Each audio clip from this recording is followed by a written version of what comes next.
as regras humanas só nasceram porque existem quebras de princípios.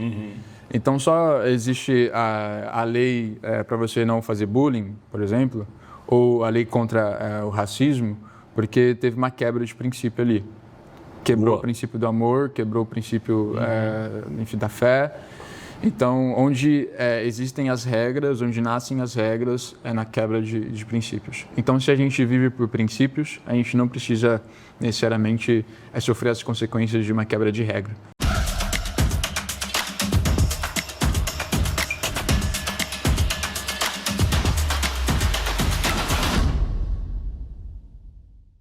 Bem-vindos a mais um podcast do Tela Negócios e Missões, é onde a gente se encontra para falar de cosmovisão bíblica acerca do mundo dos negócios. É como o cristão faz negócios com a lente ajustada do Espírito Santo para manifestar o reino de Deus nos negócios e através dos negócios. E o podcast, essa casa que recebe tantos especialistas, algumas verdadeiras masterclass, para a gente entender como que cada um, na prática, coloca esta visão a serviço do rei, do reino e das pessoas também. Hoje, creio que não vai ser diferente. Estamos numa temporada de jovens, né? Os jovens têm muito a ensinar, uma visão agora com a tecnologia super arrojada. Então, você que é um pouco mais velho aí, fica com a gente aqui, que eu tenho certeza que o tema de hoje é, no mínimo, um pouco polêmico, né? Então, já vou fazer aqui uma provocação para você.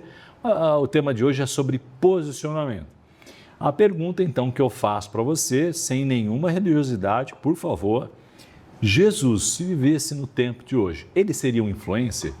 Ele teria uma estratégia de posicionamento digital? Será? Então, nosso convidado de hoje vai buscar responder essa... Jogou para mim? Então, seja bem-vindo, Lucas Aguiar. Prazer, Edu. Muito obrigado pelo convite. Muito obrigado, Gary, também, que nos ajudou aqui. E aí, o que Jesus seria?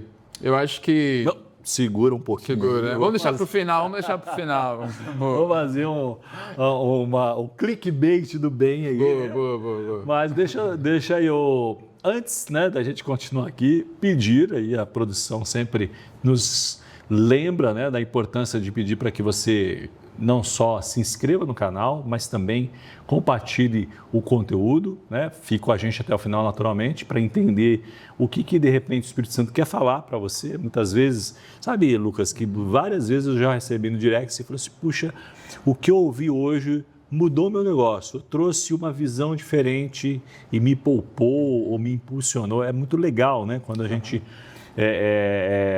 recebe esse tipo de feedback.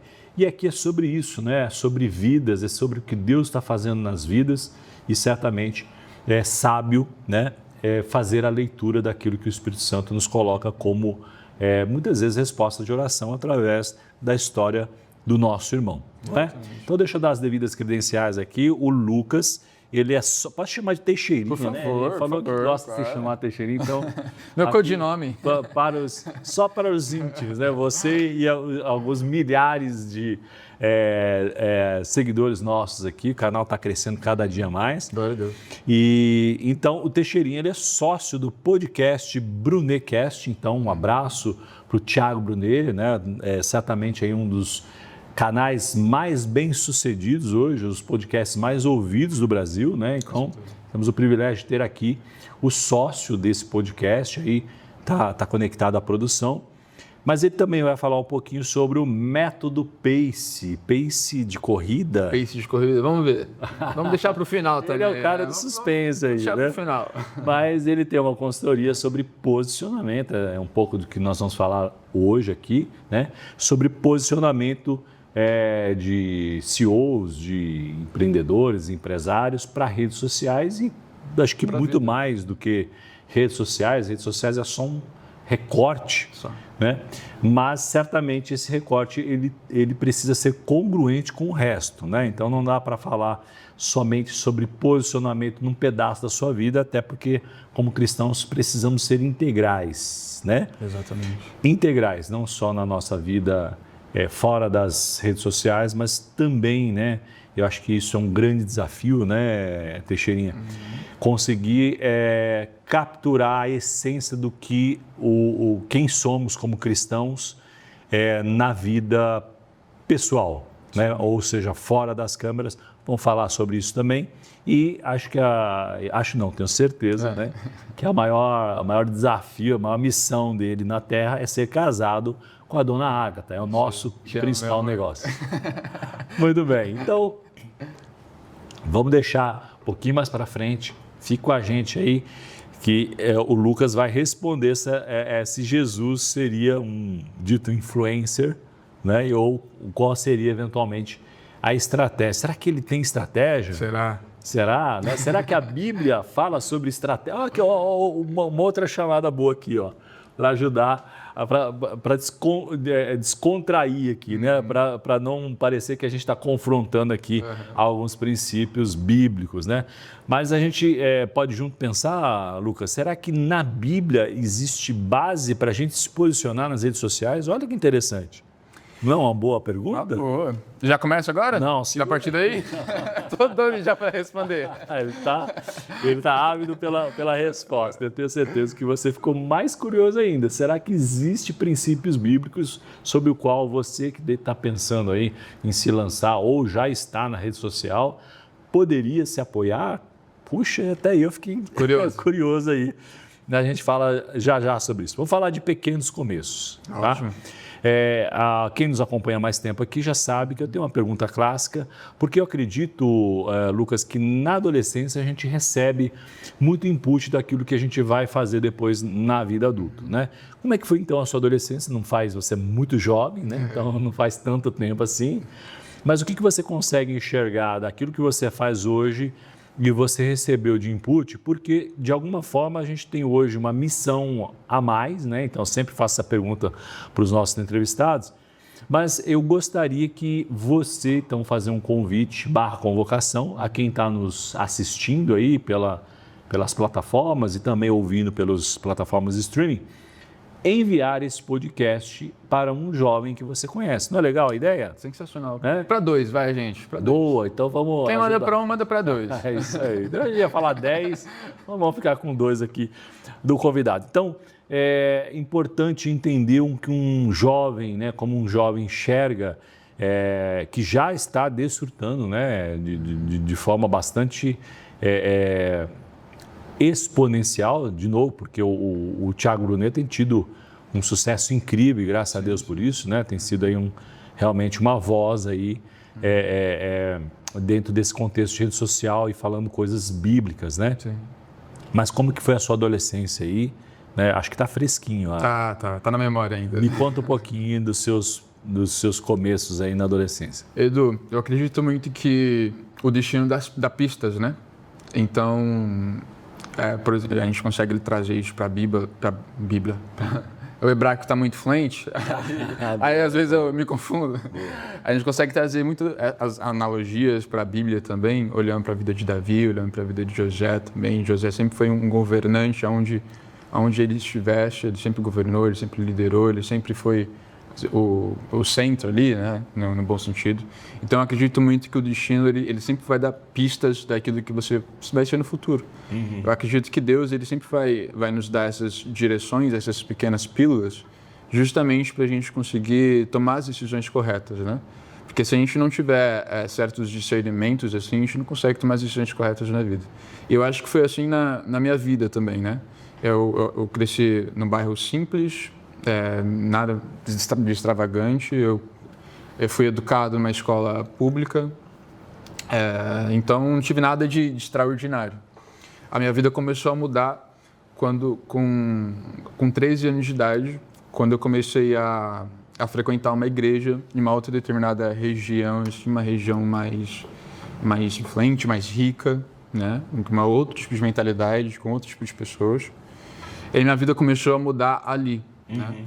Até porque eu sempre falo nas redes sociais, com quem que eu estou, com o Arthur aqui que está comigo, que a geografia pode não determina, mas ela pode influenciar muitas coisas na nossa vida. Porque... É um bom ponto, né? Não sei se todo mundo tem essa mesma visão, mas o lugar onde você está, ele pode te limitar ou te impulsionar se você for intencional. Exatamente. Né? Eu acredito que ele não te define, porque se você tem identidade em Cristo, isso é suficiente em si, né? Acho que é importante colocar nessa perspectiva, né? Porque senão só os grandes centros produziriam grandes empresários e personalidades. Mas é inegável que a geografia exerce um papel importantíssimo, né, em acessos, em várias possibilidades, né? Na mentalidade. Ajuda a compor a construção de mundo, né? De visão. Né? Se a gente não tem uma mentalidade ampliada e uma mentalidade expandida, a gente não consegue ambicionar com o futuro. A gente não consegue se ver no futuro um futuro grandioso, porque a gente não consegue enxergar aquilo que a gente nunca viu, aquilo que a gente nunca conseguiu visualizar. Então, uma pessoa, a gente não consegue criar coisas do nada.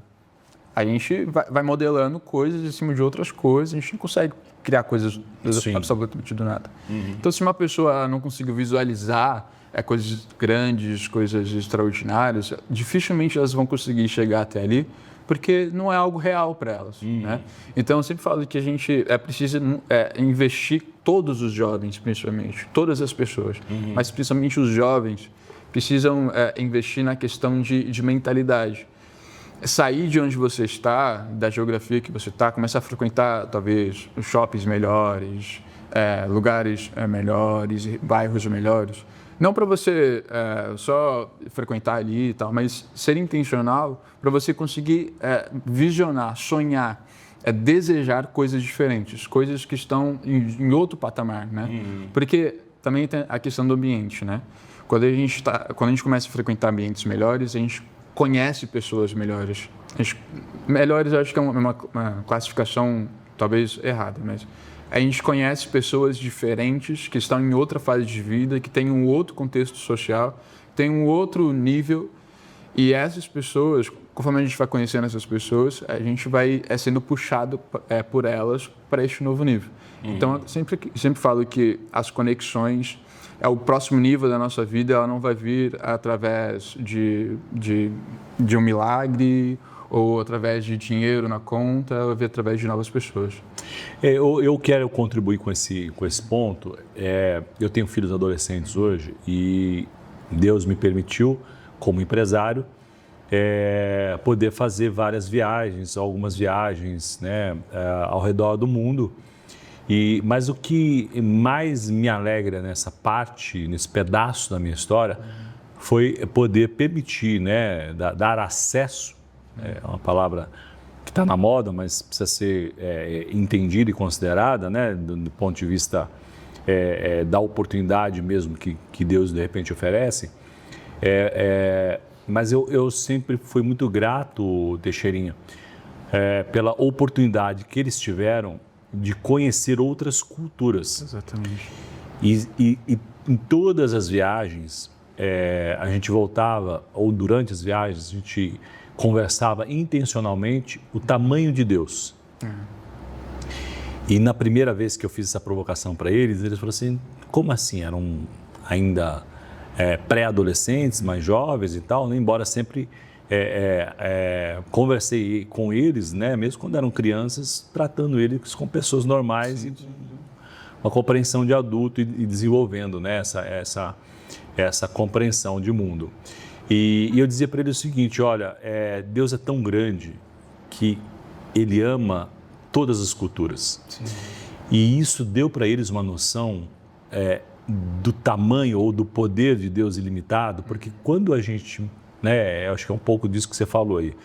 Quando a sua visão não vai além do seu bairro, você lê o mundo e talvez a parte ruim, você lê Deus pelos óculos, pelo grau dos óculos que você usa. Exatamente. Então, quando você vai para outras culturas e vê a cultura diferente, visão de mundo diferente, visão de riqueza né, a natureza, a própria... questão da geografia mesmo, né, dos países e tudo mais, você fala assim, puxa, como Deus é grande. Exatamente. É a primeira constatação, né, que eu chego. Deus é muito grande. Então aquilo que não é a Bíblia não necessariamente é uma verdade absoluta. Exatamente. A Bíblia é a verdade absoluta em qualquer cultura, nação e tempo. Né? E aí você vê a beleza e a força, inclusive, dos princípios bíblicos. Como pessoas tão diferentes, com pensamento tão diferentes, com questão de grana mesmo, de riqueza, compreensão de riqueza tão diferente, conseguem falar a mesma língua. Exatamente. Aí você volta e fala, só um Deus todo-poderoso para fazer isso. Né? Então, no final dessas muitas viagens que a gente faz, a conclusão é sempre, é uma oportunidade de você ver as belezas naturais que Deus, como artista, produziu e aquilo que Ele está cuidando, as pessoas. Né? E isso faz com que a gente seja menos egoísta, mesmo ensimesmado, gastando um pouco aqui do português, não é? Que no final do dia é isso, né? Olhando para o nosso próprio umbigo, né? E quando você começa a frequentar outros ambientes, eu acho que tem um ponto de atenção importante aí, que talvez ajude os mais jovens aí a calibrar. Espero que os mais experientes já tenham passado nesta matéria. O risco que eu me refiro é a comparação.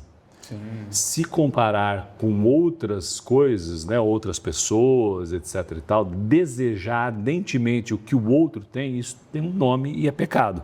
Né? E a comparação nos afasta de Deus porque nos tira do lugar da gratidão. Né?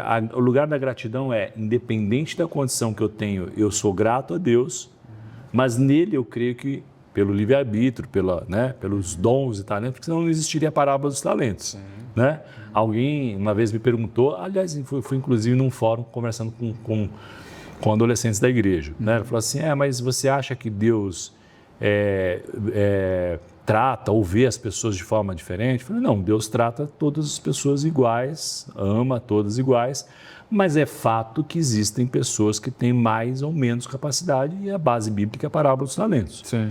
Né? A pergunta para você hoje, que eu fiz para a audiência lá dos jovens adolescentes, olha para aquilo que Deus te confiou e para onde você vai levar a multiplicação do que Ele te confiou. Acho que conectando essa questão de frequentar outros ambientes, isso te ajuda a entender que um talento não precisa ser um talento. Talvez o cara de um talento, pensando aqui, né, de uma forma extensiva sobre essa história, talvez o cara de um talento estivesse convivendo com pessoas muito mesquinhas, né? Que quisessem só reter, guardar. E quando você frequenta outros ambientes, isso te força a considerar outras possibilidades. Acho que é um pouco disso, né? De fato é isso, porque é aquilo, né? Sobre você ser a média daquilo que está ao seu redor. Então, se ao seu redor, se ali no seu bairro, as pessoas se casam com 30 anos de idade, as pessoas não passam de 3 rendas, consequentemente, a sua vida vai ser aquilo ali. Porque aquilo pode ser a sua referência, né? Porque você não consegue ter outro tipo de referência, é exatamente isso. Você não consegue olhar para outro tipo de padrão, falar, como isso aqui é a minha realidade, então é isso aqui.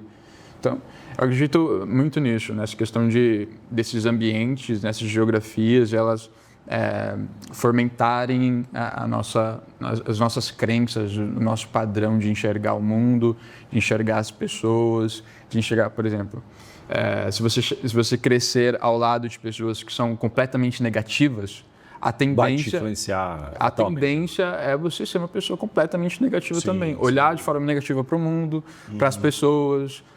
O governo é assim, o Brasil é assim, nunca vai mudar. E, consequentemente, essa pessoa não vai mudar a realidade dela, porque ela se torna uma vítima daquilo, né? Das próprias crenças, do próprio padrão. Então, acho que é isso, concordo. Agora, voltando então aqui aos seus pequenos começos, você começou aonde? Como é que começou a sua jornada aí do que você faz hoje? Então, estou entendendo que o que você faz hoje tem uma conexão direta com o que alguns anos atrás você fazia, é isso? Com 13 anos de idade, eu comecei a frequentar uma igreja, que é já um bairro nobre, em Alphaville, para quem não conhece. E eu comecei a frequentar uma igreja ali, que fugia completamente da minha realidade da época. E ali eu comecei a ter contato com coisas diferentes. Então foi a primeira vez que eu vi a iluminação de aquela laser, LED e tal. Primeira vez que eu vi um painel de LED na vida. Foi a primeira vez que eu vi pessoas bem arrumadas no mesmo lugar. Então ali eu fui um pouco impactado na primeira vez que eu fui. Porque, nossa, como que isso aqui existe? Como que isso aqui é uma igreja? Meu Deus do céu. Aí eu comecei a frequentar essa igreja, e nessa igreja eu comecei a ter as minhas principais oportunidades de vida, que eu digo, até hoje, né? Porque foi ali onde eu comecei a liderar, eu lapidei minha liderança. É um ótimo centro de treinamento, né? A igreja é um ótimo centro. Com 15 anos de idade eu estava liderando outros adolescentes, assim, tive uma oportunidade de liderar uma célula. Eu comecei a ter contato com mídias, com redes sociais, então ali eu comecei a gravar, ali eu comecei a ter contato com projeção, com iluminação, com todas essas coisas. Então eu comecei a experimentar muitas coisas. E foram coisas que eu levo até os dias de hoje, que são experiências, né? Ninguém consegue tirar da gente a nossa experiência. Sim. Então ali eu comecei a ter esses tipos de experiências diferentes. Só que a principal coisa que eu acho que a igreja me ajudou e eu levo até os dias de hoje foi essa capacidade não só de liderança, que é algo que eu exerço até hoje, que começou na igreja, porque eu tenho um perfil paciente. Naturalmente, um paciente ele não vai buscar a liderança por si só, porque ele não tem a desenvoltura para isso, ele precisa ser lapidado para isso. Sim. Então, eu fui direcionado para a liderança muito cedo. E também nessa igreja em específico, eu tive muito contato com pessoas que já eram relevantes naquilo que faziam. Então, com cantores, com pregadores, com empresários. Então, eu cresci nesse meio da celebridade, assim, entre aspas, né? Então, isso me ajudou. Me ensinou a como lidar com esse meio, que são coisas que eu aplico no dia de hoje, né? Porque aí eu fiquei nessa igreja há 10 anos, e nessa igreja eu conheci o Thiago Brunet, que foi quem que mudou completamente a minha realidade também. Sou muito grato ao Thiago, meu professor de vida, porque hoje a primeira vez que eu saí para fora do país foi com ele, a primeira vez que eu andei de avião privado foi com ele. Enfim, tive muitas experiências, assim, investimentos com ele, né? Só que foram coisas que a igreja me proporcionou na minha juventude. Então, esse treinamento, uma coisa que eu sempre falo, Edu, é que Deus nos treina na nossa rotina. Eu sempre falo isso. Porque, às vezes, a nossa rotina é uma rotina muito monótona. Sempre a mesma coisa ali, bater pontos, sair e tal. Só que foi na rotina de Davi, ali cuidando das ovelhas, que ele aprendeu a lutar. Que lutou com o leão, venceu o leão, com outros animais também. Foi na rotina de Davi que ele conseguiu aprender, na rotina de fugitivo de Davi, que ele conheceu o reino de Israel por completo, que ele começou a liderar o exército mais letal, que foi o exército de Davi, que ele fundou o exército enquanto ele estava fugindo. Foi na rotina de José, ali na prisão, que ele aprendeu a governar, que ele aprendeu as coisas básicas da liderança. Então, Deus nos treina na nossa rotina. Muito bom, até porque um dos segredos, se a gente pode colocar assim, de sucesso, é a resiliência. Né? Então, não tem sucesso se você não se manter ali fazendo consistentemente e a cada dia melhor. Mas, para fechar essa parte aí, você foi trabalhar, o seu primeiro trabalho foi com o Thiago, é isso? Isso, com 17 anos, né? Eu servia na igreja, como eu falei. E ali na igreja, eu sempre gostei muito de servir, né? Até porque sempre me ensinou muito. Então, com 17 anos, eu era líder em um ministério que era o ministério de stories da igreja. Então, basicamente, eu gravava os cultos tal, e subia nas redes sociais. E calhou justamente numa época que o Thiago estava montando a equipe dele aqui no Brasil e ele estava precisando de uma pessoa que fizesse justamente aquilo que eu estava fazendo na igreja. Aí o braço direito dele na época, o Cleiton, um beijo Cleiton também, sou muito grato ao Cleiton, ele me viu, eu já conhecia ele, né? Mas ele me viu gravando na igreja e falou, cara, eu estou precisando de uma pessoa que faça justamente isso que você está fazendo para o Thiago, para acompanhar ele nas agendas, acompanhar nas coisas e tal. Eu falei, estou disposto, estou disposto e disponível, eis-me aqui. Aí isso foi no domingo, na segunda-feira eu já fui para o escritório, conheci o Thiago e tal. Ali eu comecei servindo também, então fiquei um bom tempo servindo, sem ganhar nada, assim, um salário, nada. E justamente porque eu acreditava também, até pelo que meus pais falavam também, que era a chance da minha vida, assim, porque eu nunca fui aquela pessoa que, eu vou fazer 7 anos de faculdade e eu vou me formar em doutor, em coisa. Outro caminho que você estava olhando. Eu sempre fui a pessoa meio rebelde, assim, na visão dos meus pais, sabe? Porque eu nunca quis fazer essa questão de faculdade. Hoje eu sei da importância, né? Eu tenho uma outra visão hoje. Só que eu não tinha essa visão. E justamente foi na época de decisão daquilo que eu ia fazer que o Thiago entrou e me deu um destino, né? Sim. Teixeirinha, faz isso aqui, faz aquilo lá, investe nisso, isso aqui isso é bom, isso aqui não tanto. Investe, faz esse curso, amplia sua mentalidade. Paga o preço para estar em ambientes melhores e tal. E isso foi me ajudando a construir. Então, momento de pivotagem da minha vida, assim, foi esse momento dos 13 anos, a partir dos 13 anos, né, que eu comecei a mudar, assim, que eu vejo que a minha vida mudou, assim. Gradualmente, né, mas... Foi evoluindo, né? E hoje você está como sócio do podcast. Como é que se deu essa sociedade, essa parceria? Como é que evoluiu de um menor aprendiz, um jovem aprendiz, para alguém que está participando disso, que é muito legal, né? Que está sendo feito aí do Brunecast. Então, o Brunecast é um podcast, né? Como o próprio nome diz, é um programa de entrevistas ali.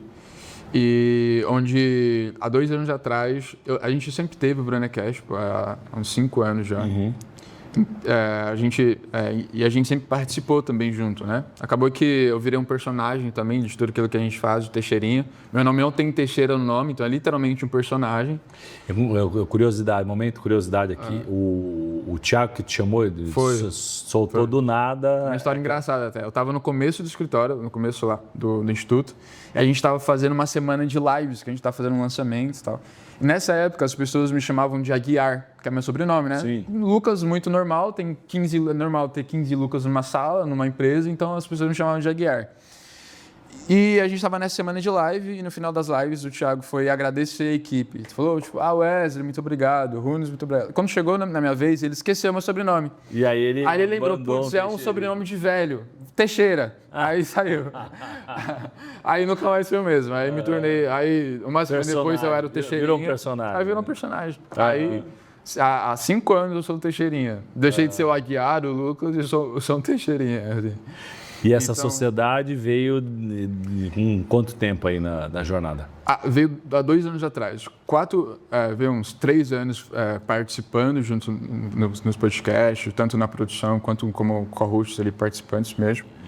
E só que chegou um momento que o Thiago, a gente dava resultados, né? Até porque o podcast é um dos principais do país, né? No quesito negócios e desenvolvimento pessoal.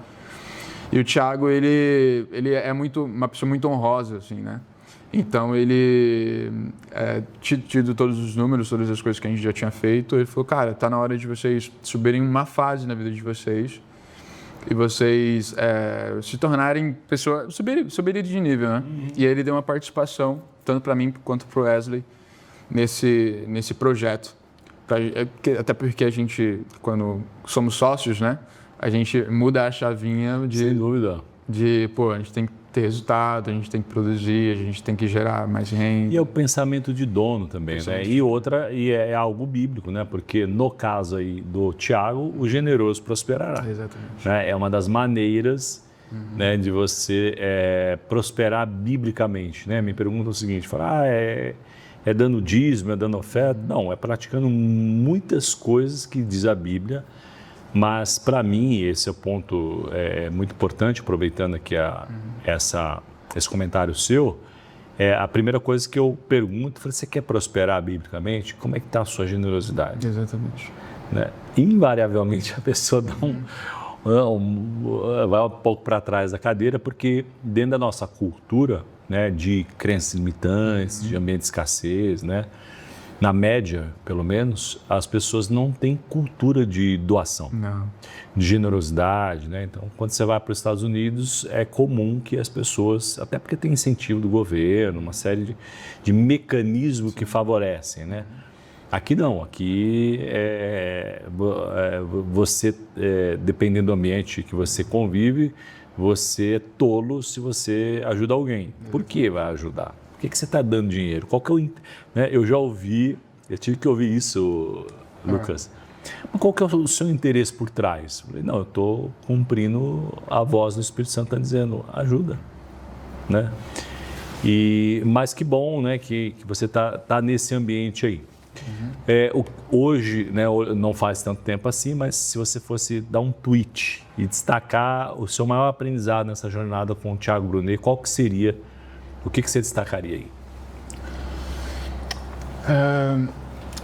Talvez viva por princípios. Às vezes a gente olha para as pessoas, assim, olha para a vida e a gente acha que princípios são coisas religiosas e só ali para quem é protestante, para quem é católico e tal. Mas na verdade não tem nada a ver com isso, né? O Thiago até brinca falando que... Ele não está limitado a isso. Não está limitado a isso. Existe um funcionamento que Deus estabeleceu. A Bíblia diz, né, nesse ponto aí, desculpa interromper, mas só para acrescentar, a chuva cai sobre o ímpio e sobre o justo. O que eu entendo, além do óbvio do que está escrito, né? Quando você olha para o outro versículo, não tente ficar chateado ou ficar triste porque que o ímpio prospera. Ele prospera porque a chuva cai sobre o ímpio justo, né? E se você seguir princípios bíblicos do qual Deus estabeleceu para o funcionamento do mundo e das coisas, inclusive espirituais, mesmo você não sendo espiritual, você vai colher. Exatamente. Agora, inteligente se você seguir princípio, né, e servir esse Deus Criador. Aí, até contribuindo com isso, existe uma forma para você identificar o que é o princípio. Né? Um princípio precisa ser algo atemporal, precisa estar escrito na Bíblia, que tem uma base milenar. Não pode ter lei contra. Então, não tem uma lei contra você amar a pessoa que está do seu lado.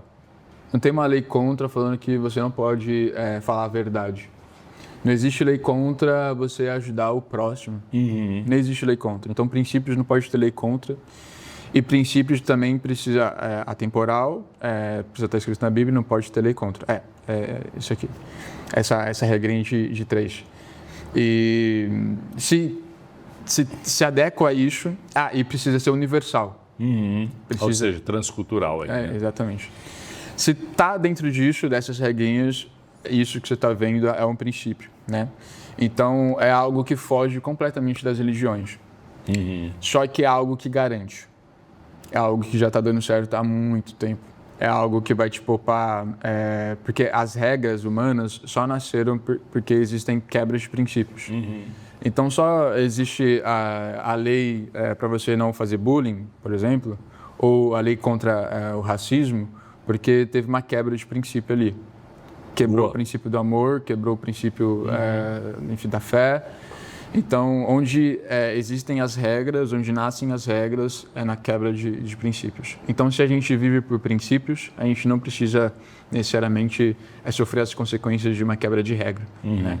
Então, quem vive é por princípios. E cada princípio, isso é interessante, cada princípio te dá um destino diferente. Então, quando você honra o seu pai e a sua mãe, isso não vai te dar dinheiro, mas isso vai te dar longevidade.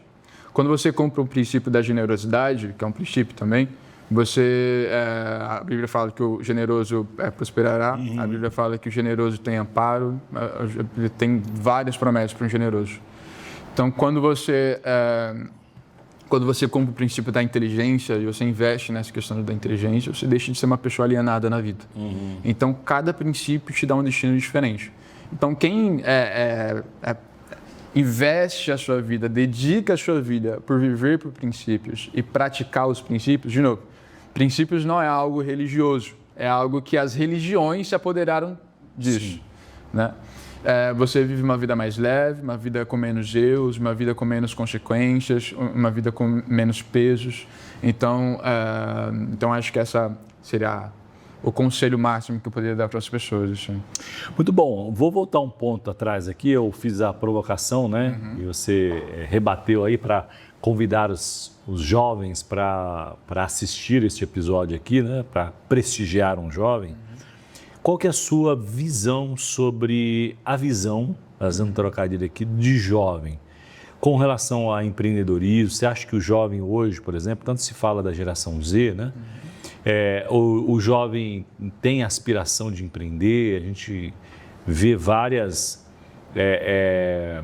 polêmicas, né? Algumas enviesadas de falta de comprometimento, mas daquilo que você enxerga fazendo parte aí dessa juventude. O jovem tem uma limitação de visão de empreendedorismo e mais, ele tem uma limitação de visão das oportunidades que o mundo hoje oferece com tecnologia, com tantas inteligência artificial que faz parte da tecnologia, mas tantas coisas incríveis que você tem acesso, acho que o ponto é esse hoje, que reis não tinham no século passado.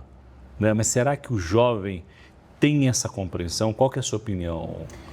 Eu acredito que a cada geração que passa, existe uma mudança de mentalidade, né? Então, eu acredito que os jovens de hoje em dia, eles não pensam da mesma forma como os jovens de 40 anos atrás, de 30 anos atrás. Eu acredito que existe uma mudança nesse quesito. E eu vejo que os jovens hoje são pessoas um pouco mais inquietas, no sentido de pessoas que querem fazer e, ao mesmo tempo, são pessoas que acabam não fazendo por causa da comparação da internet. Eu acho que... De novo a comparação, né? Eu acho que o advento da internet é algo essencial, algo que nos trouxe liberdade, algo que nos trouxe economia de tempo, porque hoje a gente consegue ligar o Waze e conseguir ter a rota mais rápida para chegar em tal destino. Antes, tinha que abrir o guia, aquele livro guia, guia mesmo, né? Falei guia. É isso aí. Você não conviveu, mas... Não conviveu, mas é isso. Você tinha que abrir o guia e você mesmo traçava a sua rota ali para chegar em tal lugar. Então, te trouxe uma economia de tempo, te trouxe uma liberdade, te trouxe uma oportunidade gigantesca de potencializar aquilo que você é, a sua mensagem, o seu produto, te trouxe, enfim. Então, a internet trouxe coisas extraordinárias.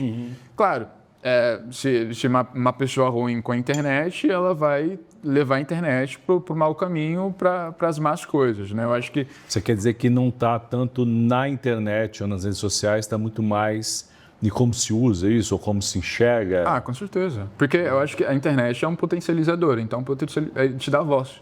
A internet te dá a voz daquilo que você carrega, te dá a voz das suas crenças, das suas feridas. Então, por isso que existe um monte de hater na internet, existe um monte de pessoas na internet feridas que vomitam as suas feridas, né, na internet. Sim. Então, a internet te dá uma voz. Eu acho que essa geração internet é uma geração que ao mesmo tempo pode dar muito certo, mas olhando para o outro lado também tem uma arma na mão para fazer o mal, né? Aquilo que é errado. Então eu vejo que essa geração de hoje é uma geração que tem muitas facilidades a mais do que a geração de jovens de 30 anos atrás, e que para fazer aquilo que é certo e fazer aquilo que vai contribuir com a vida das pessoas. E eu vejo que hoje os jovens têm uma visão um pouco mais empreendedora, no sentido, eu não sei se é empreendedora, mas eu vejo que um pouco mais intolerantes com aquilo com a realidade, assim. Eu acho que é isso. Acho que é assim que eu vejo os jovens dessa geração. Tem uma questão aí que acho que talvez seja um subtexto do que você está falando. Essa inquietação ela é importante para você empreender, porque sem a inquietação você não vai empreender. O empreendedorismo parte exatamente de uma inquietação. Puxa, eu acho que eu faria melhor. Ou vejo que tem aqui um ponto de fricção, eu acho que consigo diminuir essa fricção aqui, isso se chama negócio. Né? Eu acho que sim, mas talvez ainda falte, Lucas, para o jovem, visão a longo prazo, certo. Que é o que separa, o que define o jogo no final do dia, né? Eu uso uma expressão talvez comum, mas não apropriada aqui, né? É o que define os homens dos meninos. Mas estamos falando de meninos, né? Ou de jovens aí, não é esse o ponto. O ponto é, o jogo ele é definido no longo prazo. E desistir logo no começo, por qualquer que seja, mostra exatamente essa falta de visão a longo prazo. Porque isso combina, na minha opinião, Lucas, com a Bíblia. Quando você vê as histórias bíblicas, uma das coisas que eu aprendo é que Deus é um Deus geracional. Deus, ele enxerga a longo prazo e ele se manifesta na linha do tempo, a despeito do tempo. Então, acho que uma chave importante para você jovem, ou até para você mais adulto que ainda não entendeu, que empreendedorismo é um caminho sem volta, mas você precisa ter uma visão de longo prazo e perseverar para construir. O dinheiro é uma variável muito importante, mas se você está focado só no dinheiro, no dia que faltar o dinheiro, você desiste de empreender, não é? Então, fica aí já uma dica para você jovem ou para você mais velho, o que pode ser um fator diferencial no seu negócio. Acho que tem alguns pontos sobre isso que eu quero compartilhar também.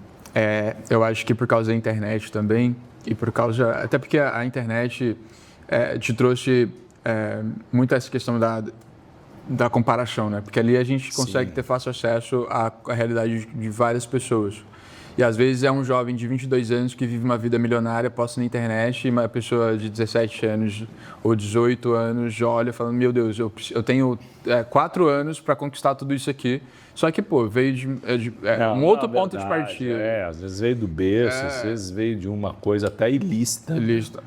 Então eu vejo que isso potencializou um pouco a visão imediatista, que é justamente isso que você tem falar. E, cara, a gente tem vários exemplos bíblicos nos trazendo sobre a questão de longo prazo, na questão de não é bem assim, nessa questão de imediatismo.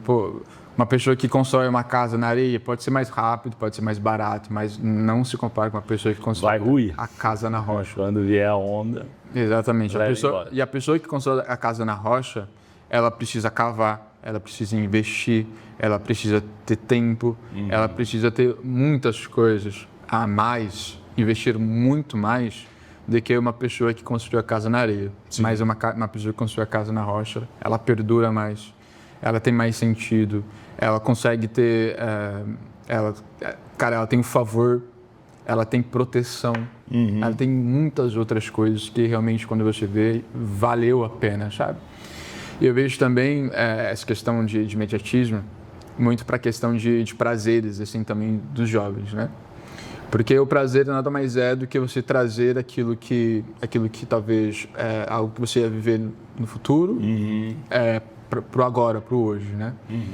Então, só que isso é um ponto muito importante. Porque quando a gente é jovem, talvez você não consegue ter experiência de vida para conseguir visualizar o futuro dessa decisão que você está tomando. Você não consegue ter essa prudência de imaginar o final dessa decisão, o final disso, né? Isso por causa da maturidade, falta de maturidade, falta de experiências. E isso é justo, até porque você teve pouco tempo para viver ainda na Terra. Só que isso é algo determinante na sua vida. Então, uma pessoa que ela não consegue... Um jovem hoje, com 16 anos, que é super curioso, que por influência dos amigos, esse jovem ele não conseguia visualizar o final dessa decisão. Ele se envolveu nas drogas provavelmente ele vai ter que lutar com isso pelo resto da vida dele. Vai ter que lutar com essa influência, com esse desejo, por mais que ele venceu, mas ele vai ser uma batalha que ele vai travar pelo resto da vida. Então, por causa de uma má decisão que ele tomou na juventude, porque ele não conseguiu visualizar o final disso, ele vai ter que lutar com isso pelo resto da vida. Então, a fase jovem hoje, Edu, que eu vejo, é a fase um pouco determinante, assim, para aquilo que você vai viver no futuro. Tanto na quesito de decisões, porque você vai colher no futuro, com 30 anos, aquilo que você está plantando com 20, com 25. Então, você vai colher... De novo, a visão a longo prazo, né? Longo prazo. Então, na fase jovem, você vai plantar as decisões que você vai colher no futuro. Na fase jovem, você vai conhecer as pessoas, provavelmente vão te levar para um nível acima ou para um nível abaixo, até porque a própria Bíblia fala que as más companhias corrompem os bons costumes. Sim. A Bíblia também fala que aquele que está em pé, cuide-se para que não caia. Então, não existe pessoa invencível, não existe um santo separado que não vai viver as consequências daquilo que colheu. Então, na fase jovem também que você talvez conheça a pessoa da sua vida.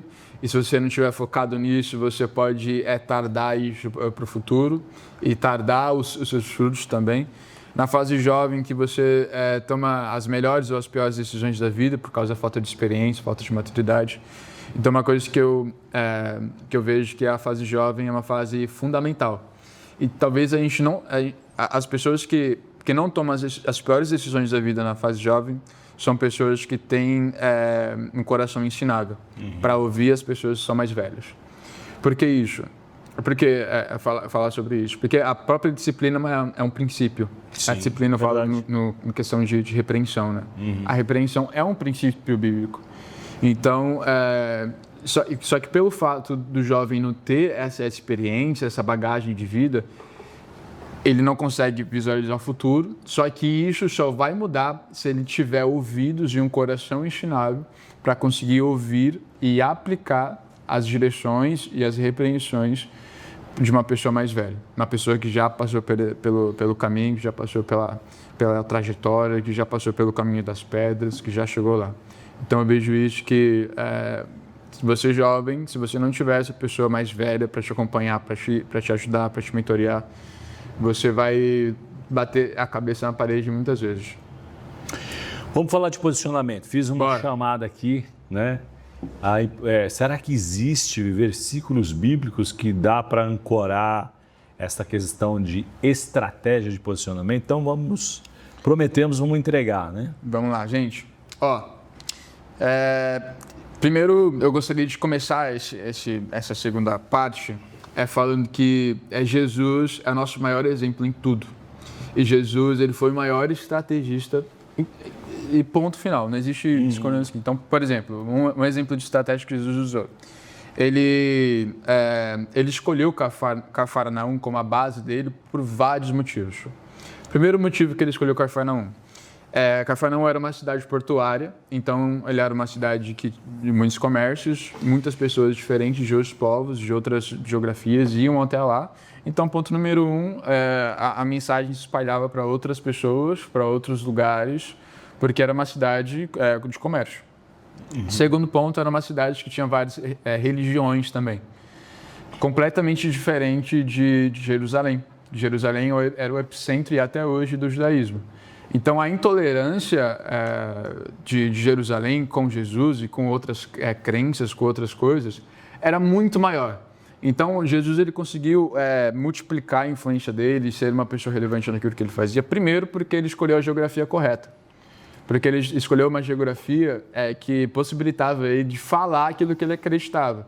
Eventualmente, ele ia para Jerusalém, para as festas, para os eventos, para as coisas, só que o foco dele era Cafarnaum e as regiões ali. Então, Jesus era o maior estrategista e foi o maior estrategista que já existiu e ponto final. E Jesus também era uma pessoa que falava muito sobre posicionamento.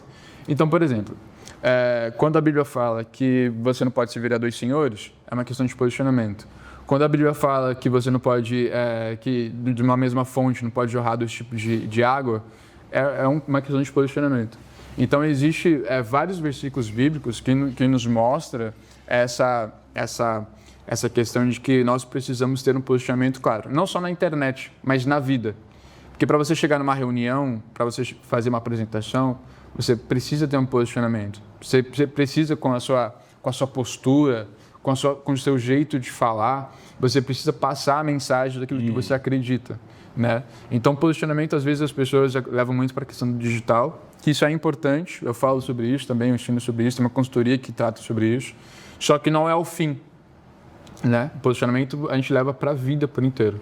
Então, e acaba sendo, de alguma forma, um ponto de partida, né? Ponto de partida. Como, considerando a questão estratégica, a estratégia ela vem antes. Né? E posicionamento, ele precisa estar bem definido, porque senão você é mais um. E Deus não nos chamou para ser mais um. Nós somos únicos, né? Eu costumo dizer isso para os meus filhos. O que vocês têm é algo que Deus confiou só a vocês. Exatamente. Né? Parte da missão, ou a comissão é o nosso chamado, nosso propósito, né?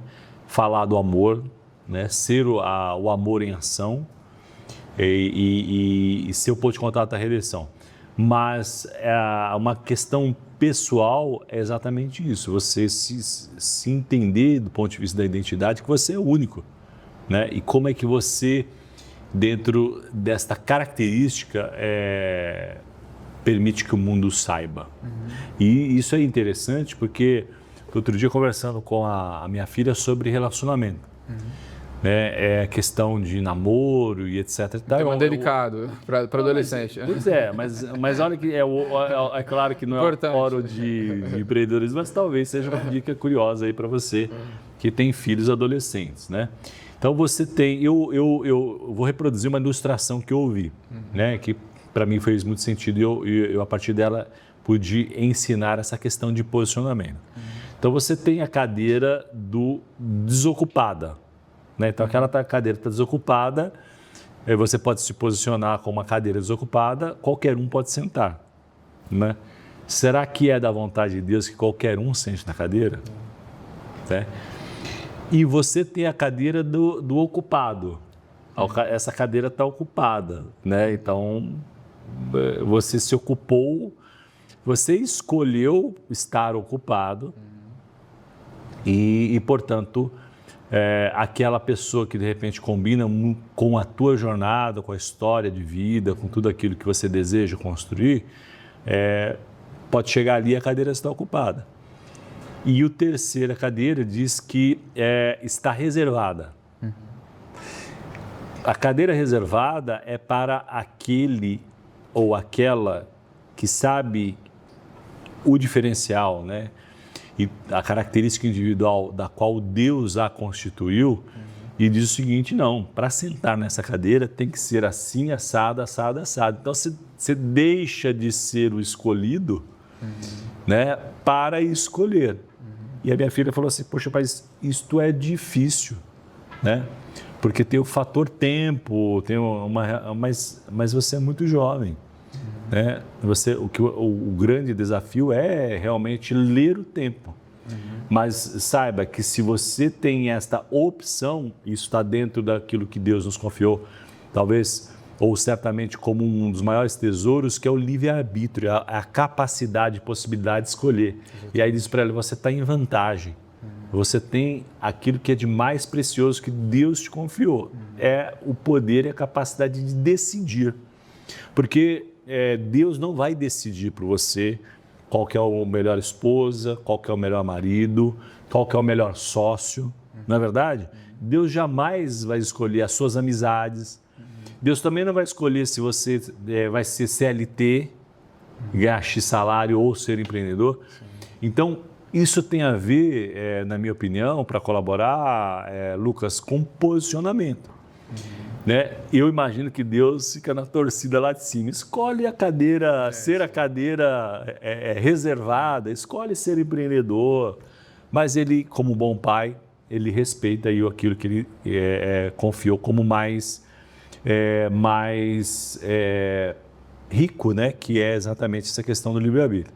Bom, dito isto, né, que eu acho que fica aqui a nossa mensagem para os jovens aí, que a nossa audiência enviou carinhosamente aí, atendeu o nosso pedido, né? Eu acho que fica essa provocação, né, no sentido de para onde você está olhando, né? Posicionamento tem a ver com visão a longo prazo. Você concorda com isso? Não? Concordo. Até porque, Edu, se a gente não consegue olhar a longo prazo ou para aquilo que a gente vai construir, a gente não consegue traçar uma estratégia para chegar até lá. Sim. Então a gente precisa da visão de longo prazo e até trazendo para Jesus, assim, para a vida de Jesus. Jesus foi o exemplo nessa questão de posicionamento. Então, onde Jesus chegava, as pessoas já sabiam quem Jesus era, aquilo que Jesus podia oferecer, aquilo que os princípios de Jesus, porque Jesus era uma pessoa extremamente posicionada. Então, isso, para você saber se você é uma pessoa bem posicionada, você precisa ter reflexo do público. Então, você olha para o seu público, o que o seu público fala sobre você? Seu público fala que você é um empreendedor, o que seu público pede sua ajuda? Sua ajuda em quê? Seu público olha para o seu perfil e fala, putz, essa pessoa é especialista em quê? Porque você não consegue ter uma... Então, por exemplo, trazendo para a vida de Jesus, Jesus, quando ele chegava, ele tinha 2 tipos de posicionamento. Ele era o médico das almas e ele era o mentor para as pessoas. Então, ele chegava numa cidade, determinada cidade, juntava uma multidão, querendo um milagre, querendo que Jesus salve a filha, que cure a enfermidade, que faça tal coisa.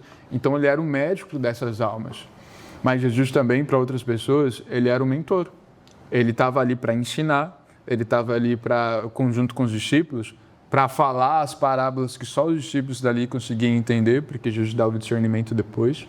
Então, Jesus não era só o mentor ou o salvador, ele era o médico dessas almas. Então, Jesus era uma pessoa extremamente posicionada, e a gente pode levar isso para a vida. Então, quando a gente olha para a Bíblia, a gente consegue ter várias referências dessa questão de posicionamento. E por que a gente precisa se posicionar? Porque quando a gente se posiciona, a gente consegue, traz uma clareza muito grande para as pessoas daquilo que a gente é e daquilo que a gente pode oferecer para as pessoas. Então, posicionamento tem a ver com clareza. Bom. Não tem a ver só com você fazer postagens motivacionais, tal. Tem a ver com clareza. Então, a clareza daquilo que você é, clareza daquilo que você tem, da clareza do produto que você tem a oferecer para as pessoas, do serviço que você tem para oferecer para as pessoas. Então, eu falo muito sobre um ponto também que eu acho que vai muito de encontro com isso, que é a questão de relevância. Hoje em dia as pessoas elas buscam muito ser famosas, ter números, seguidores, isso está tudo bem também, isso tem valor.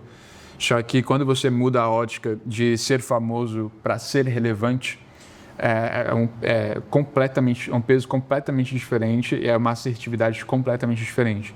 Porque nem todo famoso é uma pessoa relevante. Mas todo relevante é uma pessoa que tem seguidores, que tem pessoas que admira, tem pessoas que querem se conectar com essa pessoa, tem pessoas que querem comprar os serviços, os produtos dessas pessoas.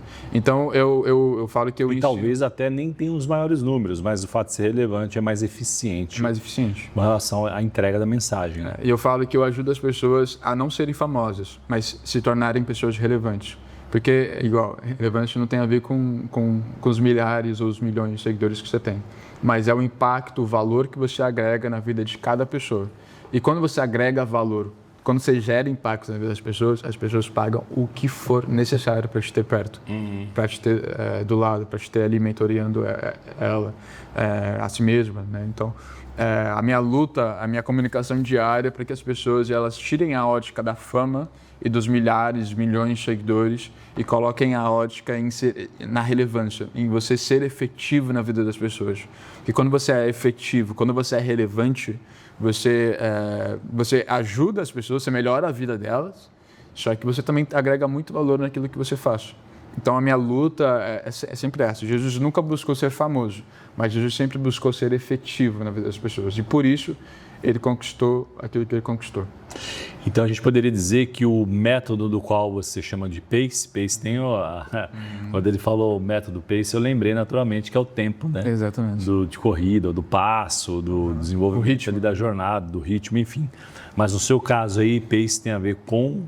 Isso, o PACE é um método de relevância, né? Tá. Que eu falo sobre isso.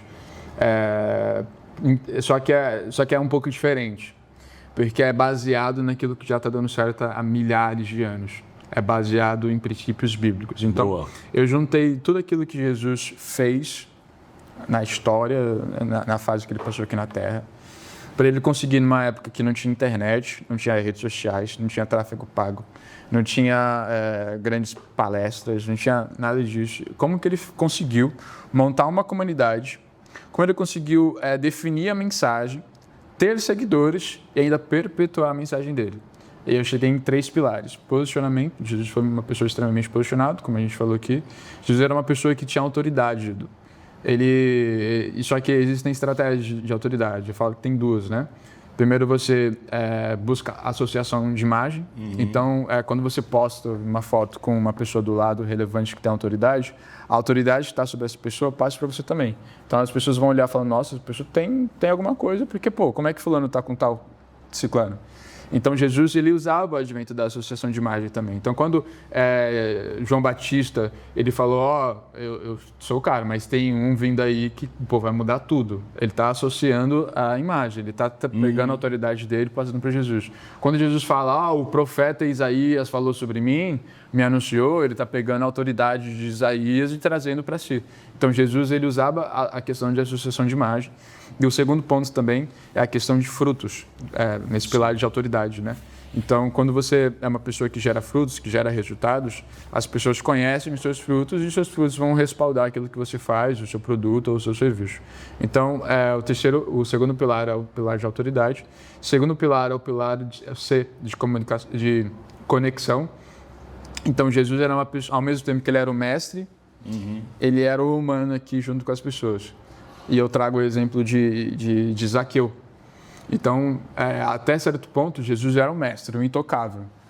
Mas quando Jesus vê Zaqueu em cima da árvore e fala, esse cara está disposto realmente, porque ele é baixinho, de baixa estatura, ele era o chefe dos cobradores de impostos, ele subiu numa árvore para me ver, então o Zaqueu está disposto. Então, o que eu vou fazer? Zaqueu, me convém repousar na sua casa. Jesus vai até a casa de Zaqueu e ele consegue vender aquilo que ele queria para Zaqueu, que era a salvação da casa. Então, ao mesmo tempo que Jesus era o mestre, ele descia para se conectar com as pessoas. E essa conexão gerada, ele conseguia vender aquilo que ele queria para as pessoas, que era a salvação. Então, Jesus, ele tinha posicionamento, ele tinha autoridade, ele se conectava com o público e ele era um estrategista nato. Jesus, ele escolheu 12, Jesus escolheu Cafarnaum, Jesus, ele escolheu vir na época que veio. Por que Jesus veio há 2000 anos atrás e não veio agora, na época da internet? Por que será? Jesus é um estrategista. Fez sentido, por algum motivo. Enfim, Jesus era um estrategista. Então, eu uso esses 4 pilares, né, para potencializar, pilares que estão dando certo há muitos anos, para ajudar as pessoas, empresários, pessoas comuns a se tornarem pessoas relevantes e propagarem a mensagem delas, né? E eu ajudo também as pessoas a estruturarem essa mensagem. Basicamente isso. Muito bom. Deixa eu falar aqui sobre o comentário que eu fiz inicial, né? Se Jesus seria um influencer, né? Brincadeiras à parte, Jesus sempre foi influente ou um influenciador, né? E certamente vai ser o maior influenciador de toda a história, né? Então, ele dividiu a humanidade, estamos aqui falando dele, molda as culturas, então isso é influência, né? A influência é você impactar a vida das pessoas pela sua autenticidade, pela mensagem que você carrega, né? E isso construir legado. Então, isso deveria ser, pelo menos, o que move quem quer ser influenciador e não os 5 minutos de fama, o carro.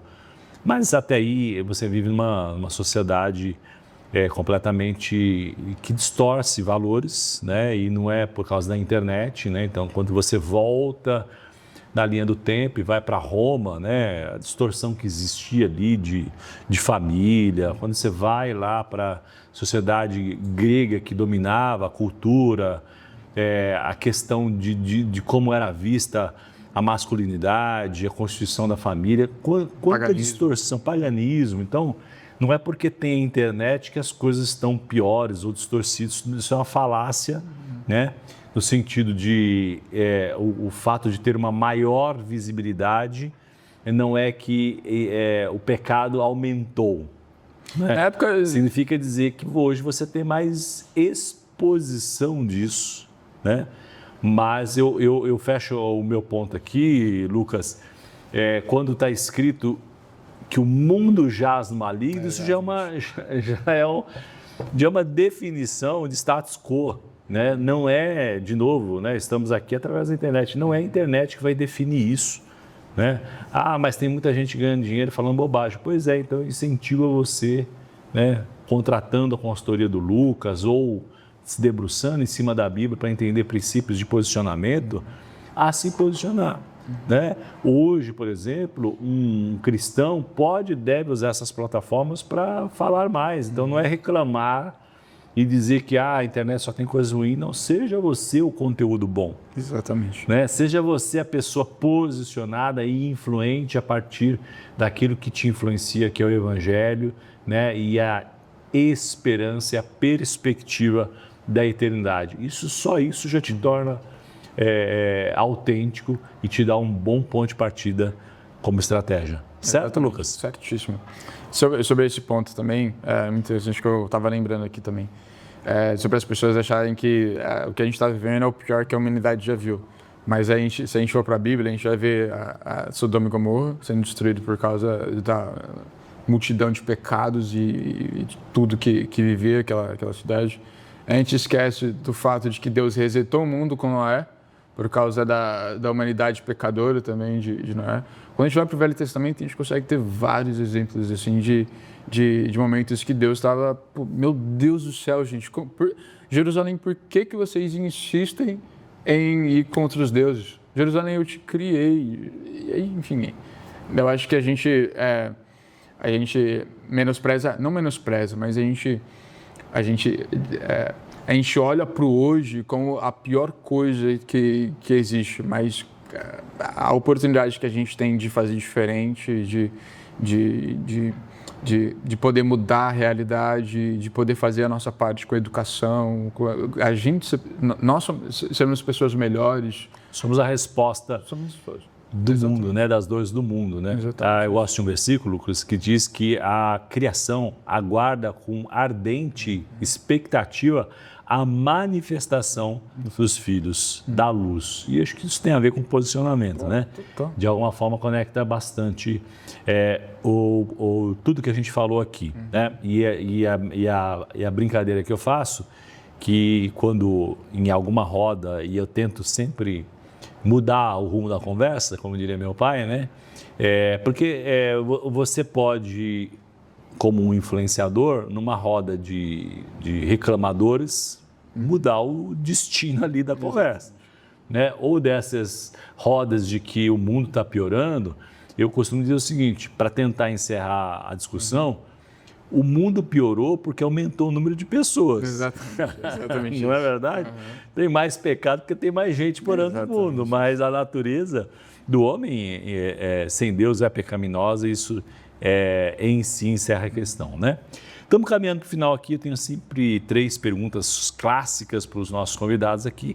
A primeira delas é: que livro que te influenciou uma cosmovisão de mordomia, de enxergar que você não é o dono daquilo que você conquistou, ainda que tenha uma parcela de responsabilidade, de contribuição, mas é Deus que é dono de tudo. O que te ajudou a moldar uma cosmovisão bíblica? Compartilha com a gente que livro é esse? Gente, fora a Bíblia, né? Fora a Bíblia. A Bíblia está além de qualquer comparação aí. Eu gosto muito de ler, eu sempre estou lendo, seja no Kindle ou um livro físico, porque eu acredito que quando você lê, você está sendo mentoreado pelo... É uma forma de mentorear, é verdade. Pelo escritor ali, né? Então, também é um adendo, você precisa tomar nota daquilo que você está lendo, né? Porque você está sendo mentoreado, as ideias que o livro está passando para você. Só que se eu pudesse indicar 3 livros, indo um pouco além aí, eu indicaria, sem querer ser clubista, tá, gente? É porque eu sei que faz a diferença. Especialista em Pessoas, do Thiago, porque eu acredito que a arte de lidar com gente é algo que a gente vai ter que lidar pelo resto da vida. Não tem momentos que a gente não está lidando com pessoas. Especialista em Pessoas, Princípios Milenários, também do Thiago. 3 livros do Thiago, tá? sem querer ser clubista, porque realmente faz diferença. Vários princípios milenários que falam sobre princípios, né, bíblicos, aquilo que eu falei para vocês aqui.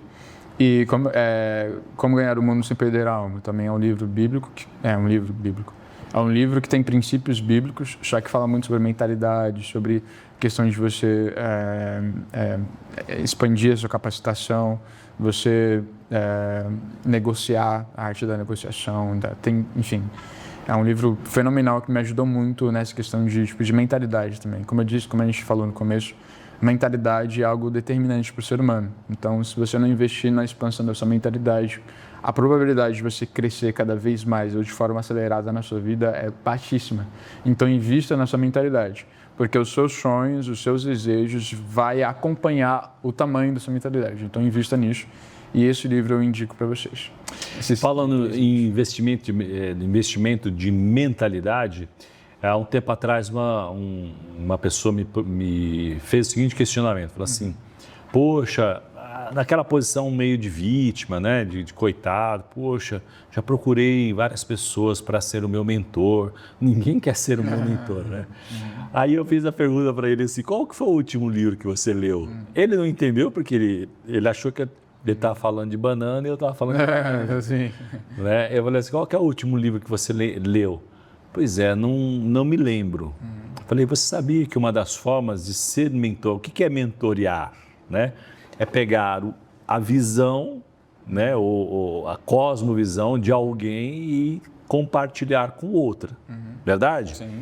E o livro é uma forma incrível, impactante, de pegar a mente do Tiago e colocar na mente do Lucas.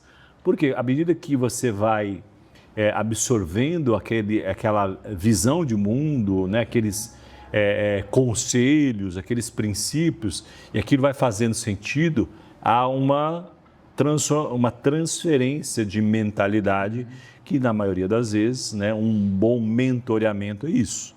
Né? Um bom mentor não toma decisões ou sugere escolhas. Um bom mentor transfere um modelo mental para que o mentoreado desenvolva autonomia para tomar boas decisões. Concordo. Né? Bom, dito aí o meu conselho, agora vamos então ouvir o conselho do Lucas acho que para os jovens, né? Podemos olhando ali para a sua câmera, Lucas, que conselho você daria para um jovem? E aí fica à vontade, deixa o Espírito Santo te usar, que está querendo empreender, o jovem eventualmente que acha que não é para ele isso, ou o jovem que acha que está bom ser ali sustentado pelos pais, enfim, deixa Deus te usar aí. Meu conselho é: tenha um coração ensinável e um ouvido sensível para ouvir os conselhos e as repreensões das pessoas que são mais velhas que você. Se eu pudesse adicionar um outro conselho, seria invista na sua mentalidade, invista na sua geografia, porque se você não investir nisso, certamente, gente, vocês não vão conseguir alcançar, às vezes, aquilo que vocês realmente almejam ou esperam para o futuro. Porque, de novo, o seu milagre não vai vir através de coisas, o seu milagre vai vir através de pessoas. Então, invista em geografia, porque geografia, ambientes vão te facilitar conexões com pessoas novas. Então, é isso. Muito bom, eu estou aqui com o meu óculos do futuro, o óculos de inteligência artificial aqui, para falar sobre visão. Falamos bastante sobre visão aqui, mas agora a pergunta final é sobre visão a longo prazo. Lucas Aguiar, também conhecido como Teixeirinha, né? Qual que é o seu sonho grande, uma sua visão de mundo e a visão a longo prazo? Edu, eu expiro educação. Então, o meu sonho é educar uma geração de jovens e adolescentes naquilo que realmente importa, que são os princípios aplicados na vida delas, né? Então, seja na vida empresarial, seja na vida pessoal, ou seja nos seus próprios produtos ou nos seus próprios posicionamentos. Então, o meu sonho assim, é ter uma geração educada por princípios. Muito bom, que você então seja bem sucedido aí na sua jornada, no seu sonho, E eu agradeço a sua audiência, a sua parceria em enviar aqui esse episódio para o máximo número possível de jovens, compartilhar com outros empreendedores. Aproveitando a sua generosidade, pedindo para você curtir, comentar e compartilhar. Se inscreva também para receber a notificação dos novos episódios. E eu termino agradecendo, dizendo Romanos 12, que diz que dele, por ele e para ele são todas as coisas. Muito obrigado pela sua audiência.